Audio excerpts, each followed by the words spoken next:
Hello guys, आज के stoichiometry के लेक्चर में हम बात करेंगे एसिड बेसिस एंड सॉल्ट्स के बारे में।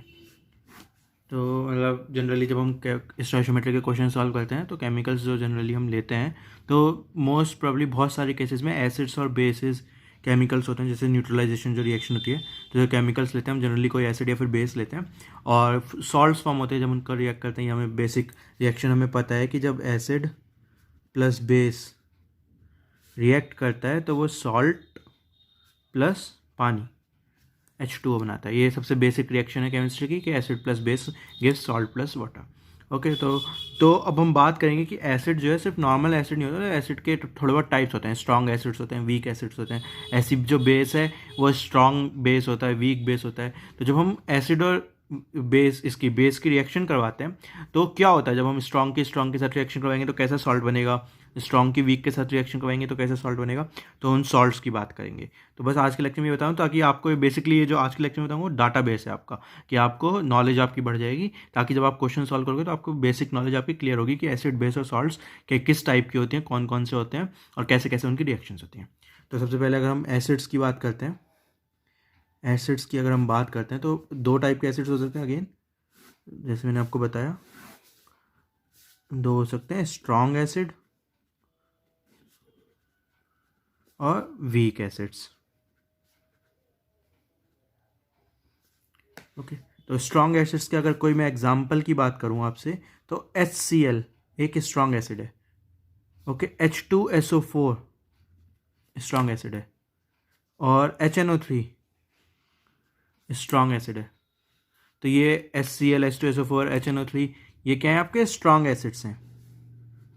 और अगर मैं वीक एसिड्स की बात करूं तो वीक एसिड्स की अगर मैं एग्जांपल की बात करूं तो दो अगर मैं एग्जांपल लूं तो H2CO3 और CH3COOH। तो ये दोनों आपके एसिटिक एसिड हो गए ये, और H2CO3 ये दोनों आपके एसिड कौन से एसिड हैं, ये वीक एसिड्स हैं।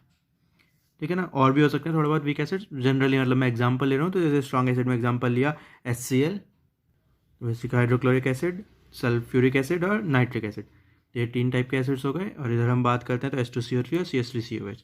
तो ये आपके स्ट्रॉन्ग एसिड्स हैं, ये आपके वीक एसिड्स हैं। ओके, तो अब क्या डिफरेंस क्या होता है, मतलब कैसे हम कहते हैं कि कोई एसिड स्ट्रॉन्ग है और कोई एसिड वीक है, इन दोनों में डिफरेंस क्या है। एसिड क्या होता है, सबसे बेसिक डेफिनेशन जो कि H+ निकालते हैं, राइट। H+ इन वाटर, जब हम उसे पानी में डालते हैं तो वो H+ रिलीज करता है। तो यहाँ पे भी H+ रिलीज हो रहा है। और ये बेसिक डेफिनेशन है एसिड की, सिर्फ यही नहीं होता, थोड़ा बहुत और भी डेफिनेशन होती हैं, लेकिन बिल्कुल लेमन टर्म्स में बोलेंगे, बिल्कुल बेसिक टर्म्स में बोलेंगे, बच्चों वाली लैंग्वेज में बोलेंगे तो एसिड वो होता है जो कि पानी में डालने का H+ निकालता है। तो यहाँ पे भी H+ निकलता है, यहाँ पे भी H+ निकलता है। तो फिर डिफरेंस क्या है, क्यों हम एक टाइप को स्ट्रॉन्ग कह रहे हैं, क्यों हम एक टाइप को वीक कह रहे हैं, तो वो आपको दिखाता हूँ मैं। ऐसे रिएक्शन है, जैसे HCl वाली रिएक्शन है।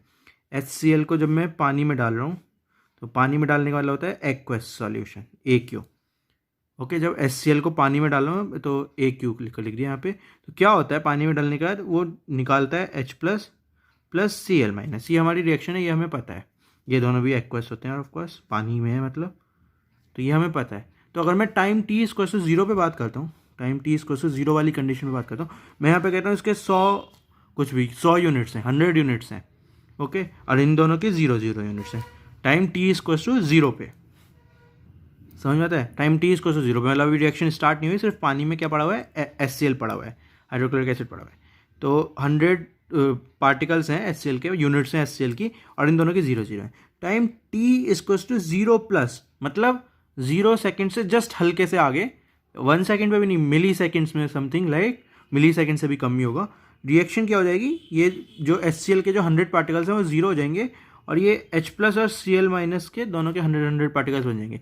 मतलब जो एकदम से क्या हो गया, ये टूट गया, HCl जो है H+ और Cl में डिवाइड हो गया। और ये जो टाइम जो होता है इस डिवीजन का, मतलब जो HCl जो होता है ये पानी में जो डिजॉल्व होता है तो 1 सेकेंड से, मतलब बहुत ही एकदम से हो जाता है 100 पार्टिकल। तो जब ऐसी रिएक्शन होती है जहाँ पे टाइम t=0 पे ऐसा केस था, और टाइम t=0+ पे वो जल्दी से डिजॉल्व हो गया, जल्दी से H+ और Cl पार्टिकल्स में डिवाइड हो गया, उन एसिड्स को जो कि ऐसा काम करते हैं उन्हें हम स्ट्रॉन्ग एसिड्स कहते हैं। ठीक है, तो ये आपके स्ट्रॉन्ग एसिड्स की बात है। अब हम बात करते हैं वीक एसिड्स की।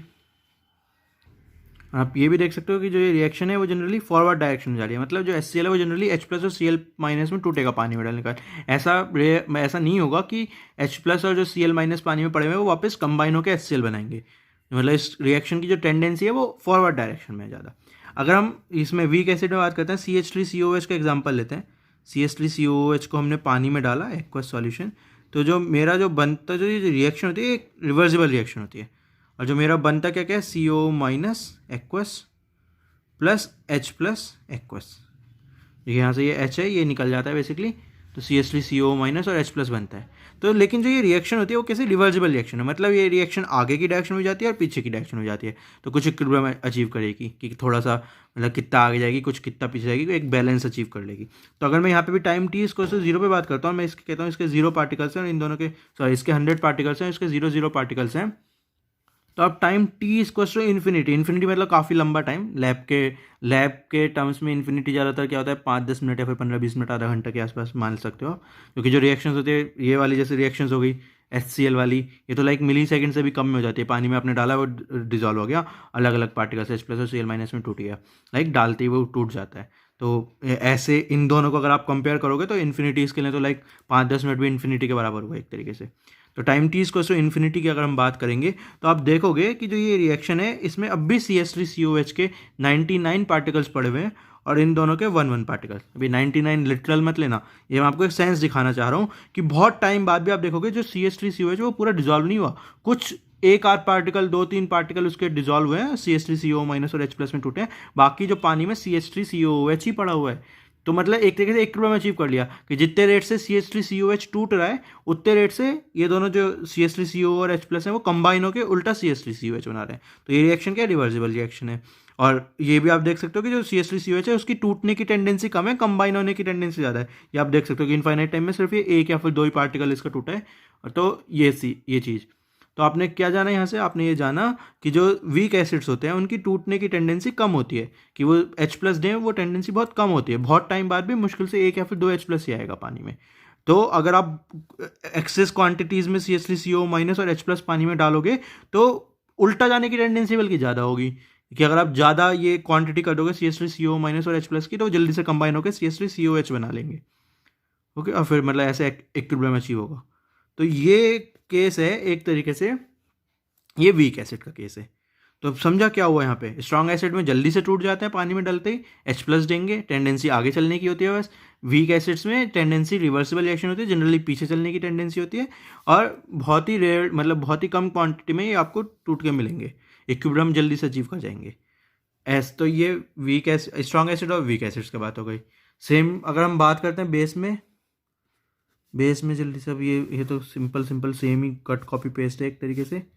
स्ट्रॉन्ग बेस की अगर हम बात करते हैं, स्ट्रॉन्ग और वीक है ना, तो अगर मैं स्ट्रॉन्ग की बात करता हूँ तो स्ट्रॉन्ग में क्या आता है आपका NaOH आता है, NaOH आता है, CaOH होल ट्वाइस आता है, MgOH होल ट्वाइस आता है। ये आपके सब क्या है, स्ट्रॉन्ग बेसिस है। बेस क्या होता है, जो कि OH माइनस देता है इन वाटर, लेमन लैंग्वेज में, सबसे देसी भाषा में। ओके, तो ये आपके स्ट्रॉन्ग बेसिस हैं। और अगर आपके वीक बेसिस की बात करूँ मैं, आपके वीक बेस का अगर मैं एक एग्जांपल की बात करूँ तो होगा NH4OH। ठीक है, तो ये दोनों आपके स्ट्रॉन्ग बेस और वीक बेसिस हैं। तो इनमें अगर मैं बात करूँ रिएक्शन पे, तो क्या रिएक्शन होगी, सेम NaOH को जब आप पानी में डालोगे एक्वस, तो क्या होगा, सीधा आगे चलने की टेंडेंसी होगी कि Na plus aqueous plus OH minus aqueous में वो डिवाइड हो जाएगा। तो आप देख सकते हो अगर टाइम t इसको 0 पे इसके 100 पार्टिकल्स होंगे, इन दोनों के 0 पार्टिकल्स होंगे, तो टाइम t इसको 0 प्लस पे एकदम से इसके 0 पार्टिकल्स होंगे, इसके दोनों के 100 पार्टिकल्स होंगे। तो सेम जैसे वीक स्ट्रॉन्ग एसिड में होता है वैसे स्ट्रॉन्ग बेस में होता है, उनकी टूटने की टेंडेंसी बहुत ज़्यादा होती है। पानी में डालते ही वो डिजॉल्व हो जाता है, पानी में डालते ही Na प्लस और OH माइनस दे देते हैं। सिमिलरली इधर आप बात करोगे अगर, तो जो NH4OH है आपका, इसे जब आप पानी में डालोगे एक्वस करोगे तो क्या होगा, तो ये जो रिएक्शन होगी वो अगेन वो रिवर्सिबल टाइप रिएक्शन होगी, क्योंकि ये वीक बेस है। ये आपको जनरली पानी में NH4 plus aqueous plus OH negative aqueous, इनका कॉम्बिनेशन आपको मिलेगा, और जो इसकी आगे जाने की टेंडेंसी कम होगी बल्कि पीछे जाने की ज़्यादा होगी। इसका मतलब क्या होता है, इसका मतलब होता है कि अगर आप NH4 और OH नेगेटिव को पानी में इन दोनों जो ये टर्म्स है इन दोनों की क्वांटिटी पानी में बढ़ा दोगे तो ये आपस में कंबाइन होकर NH4OH बनाएंगी। तो अगर सिर्फ NH4OH पड़ा हुआ है पानी में तो ऑफकोर्स थोड़ा बहुत तो टूटेगा, इक्विलिब्रियम जब भी तो अचीव होगा, दोनों साइड थोड़ा सा तो होना चाहिए, लेकिन एक बार यहाँ पे थोड़ा सी क्वांटिटी बढ़ जाएगी तो एकदम से इक्विलिब्रियम अचीव हो जाएगा। और बल्कि उल्टा अगर आप इसकी बहुत सारी क्वांटिटी करोगे तो जल्दी से पीछे पीछे जाएगा, इसकी काफ़ी सारी क्वांटिटी बन जाएगी जब जाके इक्विलिब्रियम अचीव होगा। तो time T is equal to 0 पे अगर मैं बात करता हूँ, इसके 100 पार्टिकल्स हैं, इन दोनों के 0 पार्टिकल्स हैं, तो time T is equal to infinite, lab के हिसाब से 15-20 मिनट में इसके 99 पार्टिकल्स होंगे, इन दोनों के 1 ही पार्टिकल होंगे। मतलब इसकी ज़्यादा क्वांटिटी होगी, इसकी कम क्वांटिटी होगी जब इक्विलिब्रियम अचीव होगा। तो मतलब इसका टूटने का रेट कम होगा बल्कि इनके जुड़ने का रेट ज़्यादा होगा। तो ऐसे बेसिस को हम वीक बेस कहते हैं, जिनका टूटने की कम होती है, मतलब वो कम डिवाइड होना चाहते हैं, बल्कि अगर आप उसका उल्टे दो कंपोनेंट्स टूटे हुए ला दोगे तो वो जुड़ने की कोशिश ज़्यादा करेंगे, तो वैसे वो वीक बेसिस होंगे। NH4OH वीक बेस होगा, राइट।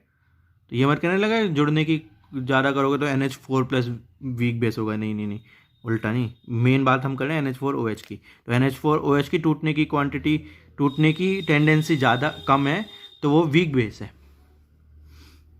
तो ये आपके दोनों हो गए स्ट्रॉन्ग बेस और वीक बेसिस के बारे में, ठीक है। तो अब हम बात करते हैं सॉल्ट्स कैसे मिलती हैं, एसिड प्लस बेस से। तो बेसिकली परम्यूटेशन कॉम्बिनेशन अगर आप लगाओगे तो बेसिकली क्या क्या हो सकता है कि स्ट्रॉन्ग एसिड आपके स्ट्रॉन्ग बेस के साथ रिएक्ट कर सकता है, ठीक है ना। स्ट्रॉन्ग एसिड स्ट्रॉन्ग बेस के साथ रिएक्ट कर सकता है, strong acid strong weak base के साथ रिएक्ट करते हैं, दो वीक एसिड स्ट्रॉन्ग बेस के साथ और वीक एसिड वीक बेस के साथ।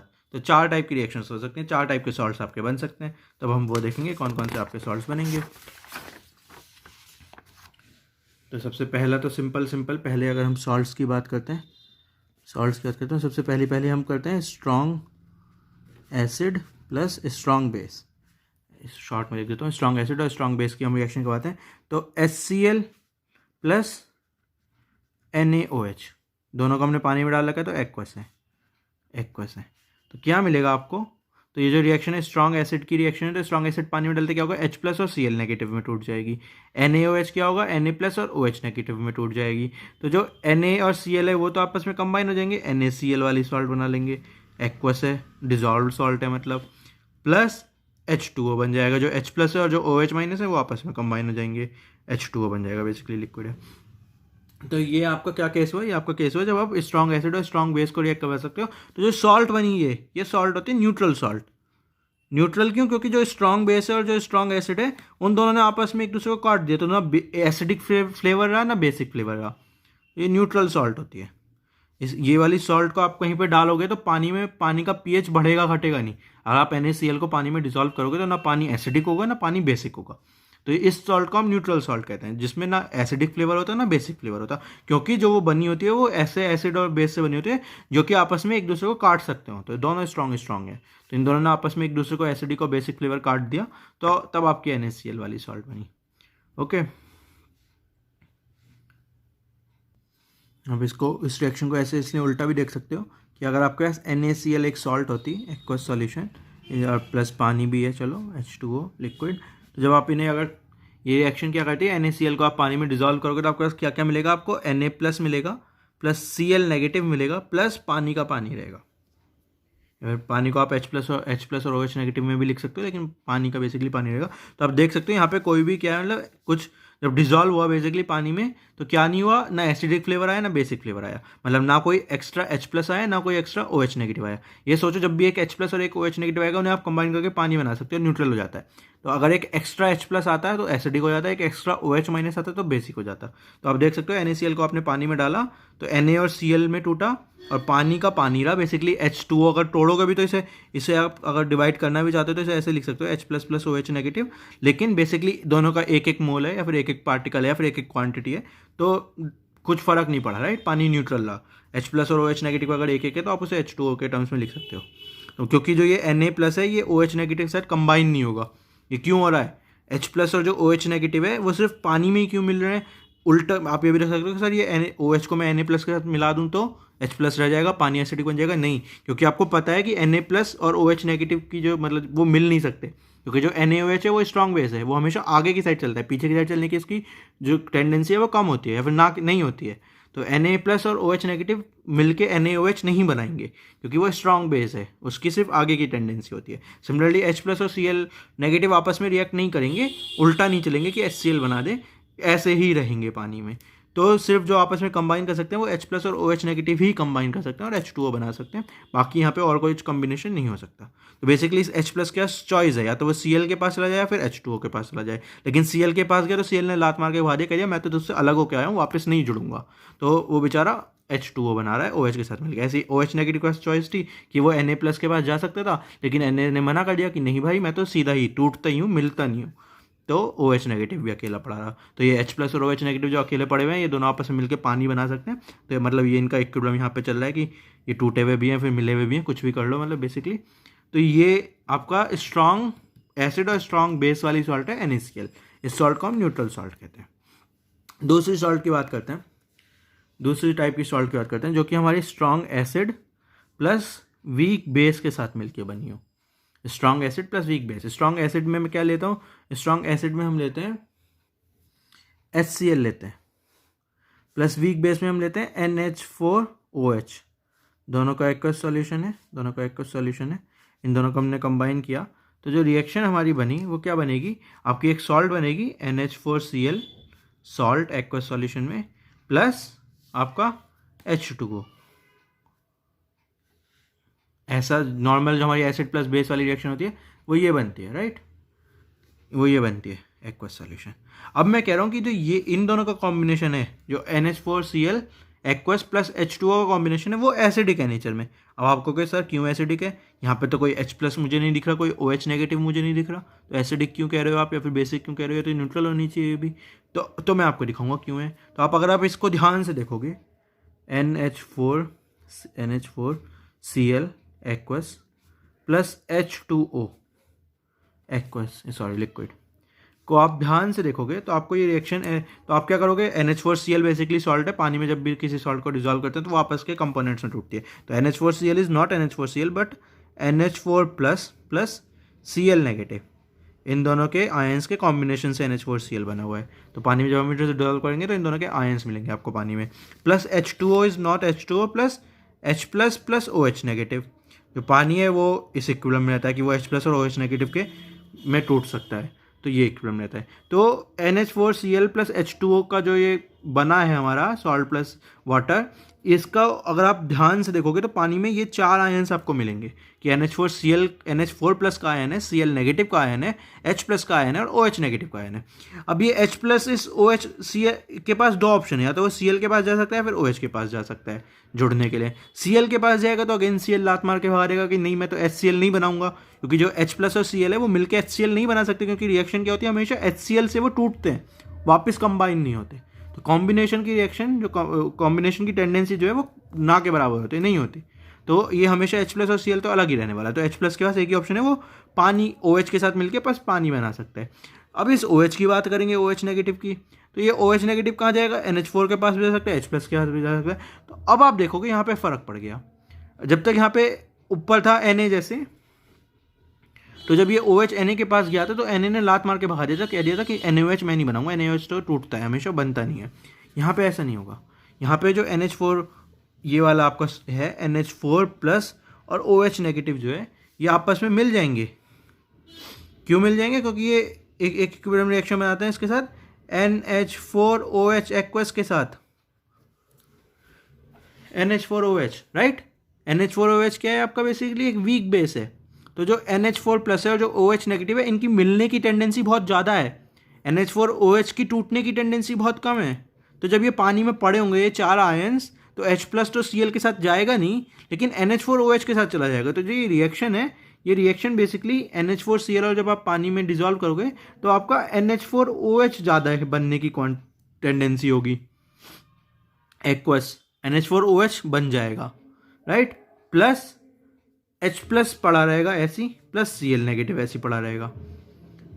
तो क्या होगा, मतलब तो ये रिएक्शन होती है आपकी, जो मेन जो रिएक्शन है वो रिएक्शन ये होगी कि NH4Cl aqueous plus H2O liquid gives NH4OH aqueous plus H plus Cl, ये दोनों अगेन एक्वस फॉर्म में ये रिएक्शन होती है। तो ये मैंने आपको बीच का स्टेप दिखाया कि क्यों होती है ये रिएक्शन, कि जब बीच में ये चारों आयंस में टूट गए, फिर आपने देखा कि जो OH नेगेटिव है वो NH4 प्लस के साथ जुड़ के NH4OH बनाने की टेंडेंसी इसकी बहुत ज़्यादा है। तो जब हम NH4Cl बेसिकली मतलब क्या NH4Cl सॉल्ट जो है उसको आप पानी में डालोगे तो जो NH4 का आयन है वो OH के आयन के साथ मिल जाएगा, NH4OH बना लेगा और H प्लस और Cl पड़ा रहेगा। अब आप इन तीन को देखोगे तो आपको यहाँ से दिखेगा कि भाई ये तो जुड़ गया, ये तो टूटने की इसकी टेंडेंसी बहुत कम है तो कुछ दे नहीं रहा OH OH वगैरह, Cl का कुछ फर्क नहीं पड़ता, तो पानी में सिर्फ क्या बचा रह गया, एक्स्ट्रा H प्लस बचा रह गया, जिसको कोई न्यूट्रलाइज करने के लिए कुछ OH नेगेटिव है नहीं हमारे पास। तो इस चक्कर में जो ये कॉम्बिनेशन बना ये एसिडिक रह गया, राइट। तो ये जो कॉम्बिनेशन बना वो एसिडिक हो गया। दिख रहा है ना क्यों एसिडिक हो गया, क्योंकि एक हमारे पास H प्लस एक्स्ट्रा क्वांटिटी में है। जो OH4 नेगेटिव है, जो OH नेगेटिव है वो जितना हमें चाहिए था उतना नहीं है, क्योंकि वो NH4 के साथ मिलके अपना NH4OH वाली रिएक्शन कर रहा है कि जो NH प्लस है और OH नेगेटिव है वो NH4OH के साथ दोनों कंबाइन होकर NH4OH बना रहे हैं इस इक्विलिब्रियम में।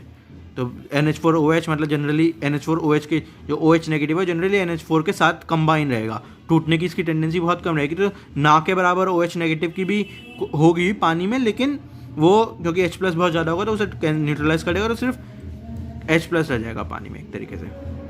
तो एसिडिक, तो जब एक स्ट्रॉन्ग एसिड और एक वीक बेस कंबाइन होते हैं तो एक सॉल्ट बनाते हैं NH4Cl और पानी, और जो ये NH4Cl वाली सॉल्ट होती है ये एसिडिक सॉल्ट है, इसलिए एसिडिक सॉल्ट है क्योंकि जब ये NH4Cl को आप पानी में डालोगे तो पानी में एक H प्लस एक नहीं मतलब क्वांटिटी ऑफ H प्लस ज़्यादा होगी, तो एसिडिक सॉल्ट है ये। तो अब आप यहाँ से देख सकते हो, ये तो आपने पूरी थ्योरी अंदर का राज देखा।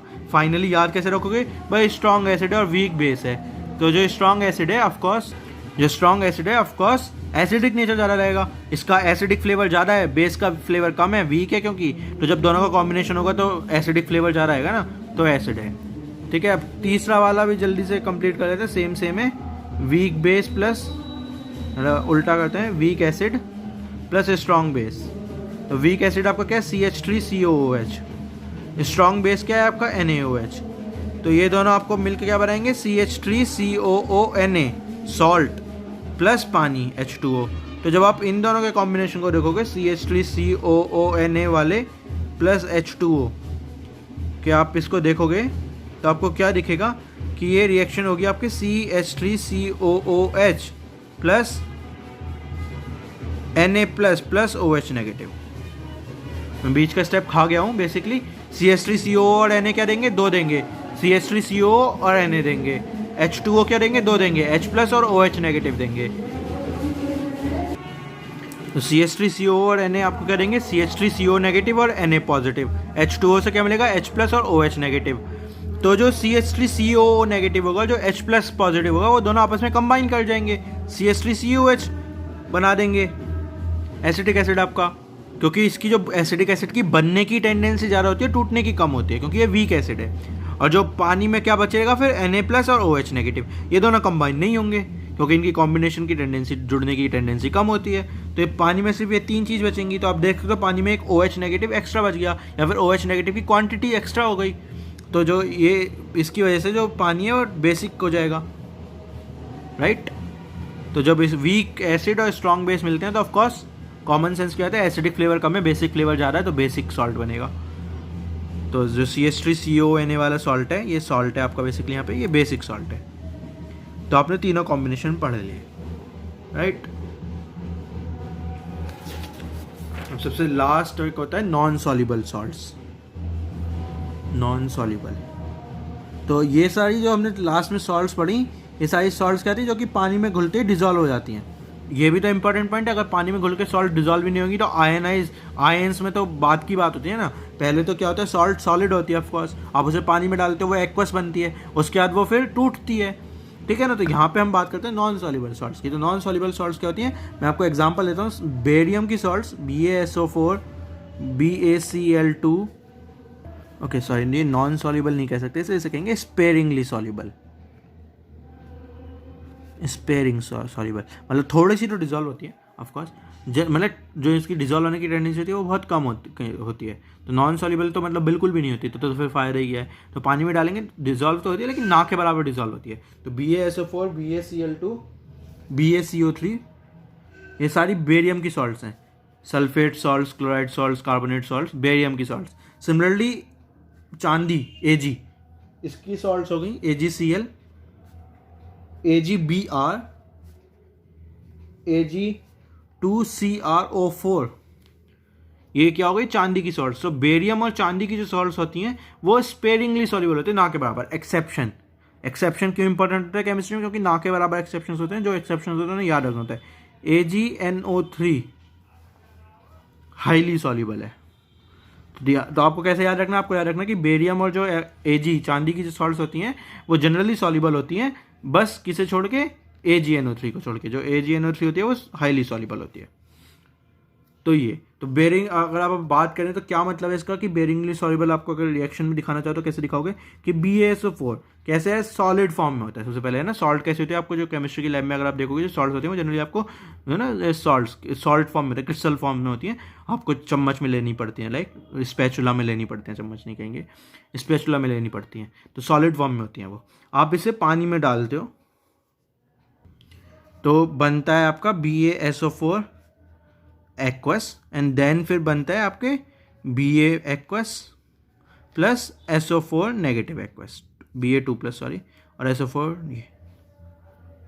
तो ये आपका रिएक्शन होती है कि पहले आप सॉल्ट को सॉल्ट होता है वो सॉलिड फॉर्म में होती है। ऊपर की रिएक्शंस में भी यही होता है। ये जो आपने ऊपर NaCl वाली सॉल्ट जैसे पढ़ी, या फिर जो वीक एसिड स्ट्रॉन्ग बेस वाली जो भी NH4Cl वाली थी या फिर CH3CO Na नेगेटिव वाली थी, वो भी जो स्टार्टिंग फॉर्म होती है उनकी क्रिस्टल फॉर्म होती है। आप उसे पानी में डालते हो लेकिन उनमें क्या होता है, वो हाईली सॉल्युबल होते हैं, पानी में डलते ही घुल जाती हैं, राइट। तो उनमें प्रॉब्लम नहीं आती घुलने में कि घुलेंगी नहीं पानी में। ये स्पेरिंगली सॉल्युबल सॉल्ट्स हैं, इसमें सॉलिड से एक्वस जाना है, जो ये वाला स्टेप होता है, इसमें ही कुछ प्रॉब्लम होती है। उसके बाद टूटने वाली बात आती है। तो टाइम t=0 पे अगर मेरे इसके 100 पार्टिकल्स हैं, इसके 0 पार्टिकल्स होंगे, ऑफकोर्स आगे भी 0 0 ही होंगे। तो टाइम t=∞ पे इसके कुछ 99 पार्टिकल्स बचेंगे और इसका 1 पार्टिकल BaSO4 का डिजॉल्व होगा और बाकी अभी इसके 0 0 ही होंगे। टाइम t=∞+ पे, मतलब इन्फिनिटी से भी आगे अगर हम जाते हैं तो इसके 99 ही रहेंगे, लेकिन जो ये BaSO4 है इसके 0 हो जाएंगे और ये 1 और 1 बन जाएगा। तो जो ये पहला ये वाला जो स्टेप होता है टाइम t=0 से टाइम t=∞ वाला, इसमें बहुत टाइम लगता है कि वो डिजॉल्व ही नहीं होती। एक बार डिजॉल्व हो जाती है फिर टूट तो ठीक है, आराम से जाती है, टूटने में इतनी परेशानी नहीं आती, लेकिन डिजॉल्व होने में टाइम लगता है कि 100 पार्टिकल से एक पार्टिकल भी डिजॉल्व हो उसमें बहुत टाइम लग जाता है। तो स्पेरिंगली सॉल्युबल इसलिए इसे कहते हैं कि ये डिजॉल्व की टेंडेंसी, इसकी डिजॉल्विंग टेंडेंसी बहुत कम होती है। तो आपको ये याद रखना है कि अगर आपके जैसे, ये क्यों याद रखना था, ये आपकी डाटाबेस है, कहीं पे आपका आ गया कि आपने ये सॉल्ट डाली और रिएक्शन हो रही है, तो आपको सबसे पहले आपके दिमाग में स्ट्राइक करना चाहिए, ये तो सॉल्ट ऐसी सॉल्ट है जो कि डिजॉल्व ही नहीं होती। मतलब ये जनरली आप जब रिएक्शन में आप यूज़ हो गया फिर क्वेश्चन होगा, ये जनरली ऐसी रेसिड्यू के फॉर्म में पड़ी रहेगी, डिजॉल्व ही नहीं होगी, रिएक्शन ही नहीं होगी। तो ये वाला जो मतलब जो ये कंपोनेंट हो गया, फिर ये वाली जो सॉल्ट होगी, उसमें आपको जनरली क्या देते हैं, जैसे क्वेश्चंस में कैसे देते हैं, आप मिक्सचर दे देते हैं, उस मिक्सचर के को किसी के साथ हम रिएक्ट करवाते हैं, फिर फाइनली कुछ प्रोडक्ट बनता है, उसकी क्वांटिटी देते हैं और हमसे पीछे बैक ट्रैक करवाते हैं कि कितना हमने लिया था। ऐसे तो क्वेश्चंस बनते हैं जनरली केमिस्ट्री में। तो आपको याद रखना है कि इस मिक्सचर में एक कंपोनेंट ऐसा है जो कि कभी किसी के साथ रिएक्ट ही नहीं करेगा। ये BaSO4 BaCl2 ये रिएक्ट ही नहीं करेंगे, क्योंकि जनरली ये जो सॉल्ट्स होती हैं डिजॉल्व ही नहीं होंगी, मतलब ये हमेशा रेसिड्यू फॉर्म में पड़ी रहेंगी पानी में। तो ये इसलिए इंपॉर्टेंट है कि ये आपके ये सॉल्ट्स हैं, चांदी के सॉल्ट जैसे AgCl, तो ये पानी में डल के Ag+ और Cl नेगेटिव नहीं देंगी। ये AgCl तो डिजॉल्व ही नहीं हो पाएगी, ना के बराबर डिजॉल्व हो पाएगी। तो आप ये कह सकते हो कि AgCl ही पड़ी रहेगी पानी में। आपने AgCl का क्रिस्टल अगर पानी में डाला तो वो क्रिस्टल ऐसे ही पड़ा रहेगा। तो ये सॉल्ट्स होती हैं स्पेरिंगली सॉल्युबल सॉल्ट्स। और एक्सेप्शन AgNO3, ये याद रखना है। जनरली मतलब बेरियम और Ag चांदी की जो सॉल्ट्स होती हैं वो सॉल्युबल नहीं होती हैं, एक्सेप्शन है कि AgNO3 वो बहुत सॉल्युबल होते हैं। तो अगर कहीं AgNO3 आ जाए तो इसका मतलब है सॉल्युबल होगा वो और रिएक्शन होंगी। तो बेसिकली आज के लेक्चर में हमने एसिड, बेस और सॉल्ट्स के बारे में सब कुछ पढ़ लिया। एसिड कैसे होते हैं, बेस कैसे होते हैं, strong acid strong base, weak acid strong base, और आपका स्ट्रॉन्ग एसिड वीक बेस। ये आपने रिएक्शंस पढ़ ली और आपने ये भी कर लिया, ये स्पेरिंगली सॉल्युबल सॉल्ट्स। तो आपका ये डाटाबेस आपका थोड़ा सा भर गया केमिस्ट्री में कि आगे जब आप क्वेश्चन सॉल्व करोगे तो आपको ये डाटाबेस जहाँ पे भी यूज़ होगा यूज़ कर सकते हो कॉन्फिडेंस के साथ। Thank you.